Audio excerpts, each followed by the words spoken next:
Hello YouTube, welcome to part 2 I think it is of this lathe part I'm making.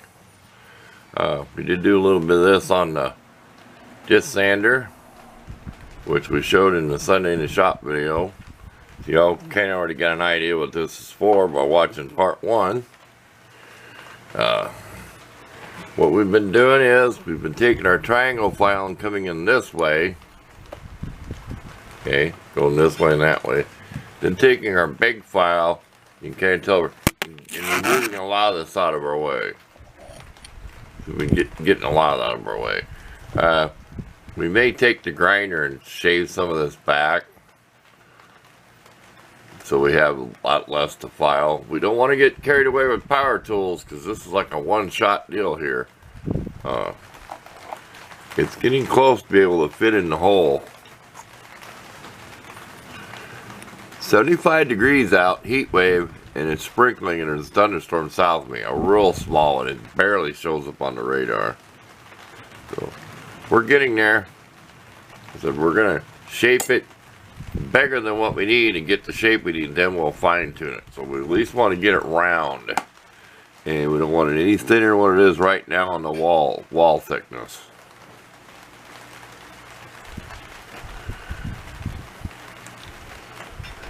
I kind of wish this wasn't as wide right here, but like I said, I want something with a handle on it to put in the vise so I can work on it, because I can clamp this in the vise. So I want to do all this work I can before I cut this little piece off there, because then there'll be no way to hold it, besides trying to stick a bolt or something or hurt the threads. I'm not going to squish that in the vise, but this will be the little flat part. Like I said, the flat part will be narrower than this. This should work a little bit wider. We'll fine tune it to the width that it has to be. So, on with the show. We've talked about enough. 2 minutes into this thing, so we'll pause. We'll bring you back little by little as we get a little more done. Okay, it's been many hours later. It is late evening. I've been doing this on and off. I have to cut it to fit this notch where it sticks out.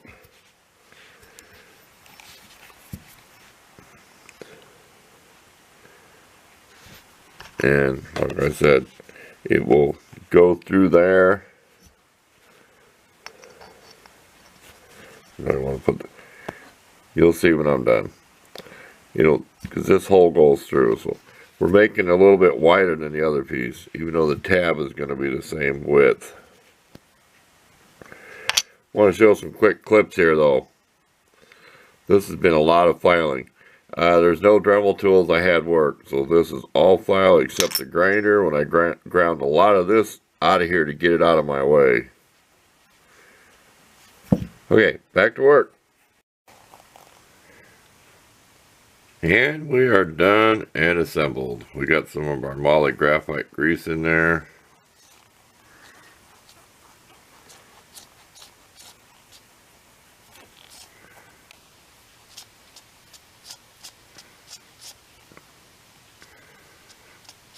Kind of hard to do this when it's not on the machine. And I got a mark back here as far as this will go. What we're trying to get to. That's as far as it goes. Because the way the slot's made, like I said, I've got this key offset so more of the thread sticks this way, but it does go inside of there. So it still stops where it used to. So I had it marked original. So it's hard for you to see this with it working. It's not on the machine, so it's kind of hard to give you. Here, let's try that. So when you're going back and forth, you're going up and down the rod in the lathe. That's what this does. It's a totally different lathe than most lathes because it's a little miniature machine. It's got a whole separate thing that takes in and out. That's a success. I do have to work on this thing because this thing is a little loose. It's almost too loose when you try to zero it in.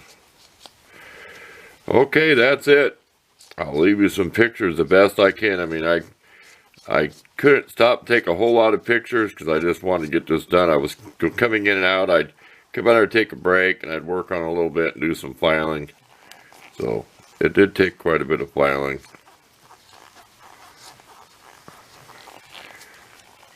Probably got grease on it again.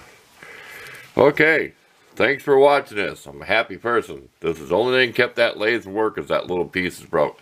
And that was a lot of handwork to file that, so I'm glad it turned out. So I've had enough. I'm out of here.